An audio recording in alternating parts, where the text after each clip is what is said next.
Au Royaume-Uni, pays des bookmakers, le confinement et l'isolement qui en découlent ont des effets pervers que l'on retrouve partout en Europe.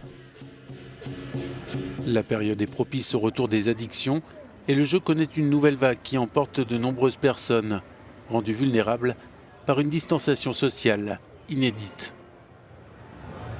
Pour Caroline Harris, députée britannique et présidente de la commission parlementaire sur les jeux d'argent, de plus en plus de gens se tournent vers les jeux d'argent en ligne, certains par ennui, d'autres parce qu'ils ont un problème avec les jeux et qu'ils ressentent le besoin d'y retourner. Ils ont été poussés par la publicité et la tentation est tout simplement trop grande.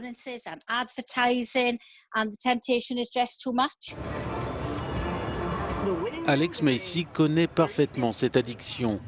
Aujourd'hui guéri, il s'efforce de mettre les autres en garde contre les dangers du jeu. Vous savez, je me suis retrouvé dans ce brouillard du jeu si souvent. Franchement, à l'époque, me retrouver dans ces circonstances m'aurait provoqué beaucoup d'anxiété. Et sans aucun doute, j'aurais beaucoup joué. Alex a été contacté par de nombreuses personnes isolées, enfermées, proie facile pour une dépendance qui leur tend les bras. Ils passent beaucoup plus de temps sur les réseaux sociaux en ce moment. Ils voient toutes ces pubs apparaître, ils cliquent dessus et tout d'un coup, leur compte est vidé. Donc oui, c'est vraiment une période risquée pour des gens qui sont confinés. Le gouvernement britannique vient de lancer une vaste enquête sur les jeux d'argent. Tous les aspects sont étudiés, des problèmes de santé mentale à leur impact sur la criminalité et le suicide. L'occasion aussi de démontrer de quelle manière le secteur a pu profiter de ce confinement pour trouver ou tenter de nouveaux clients.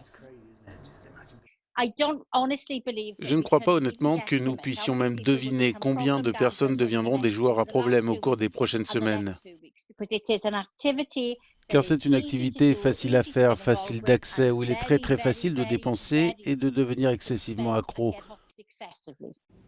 La limite entre divertissement et addiction n'aura jamais été aussi fine.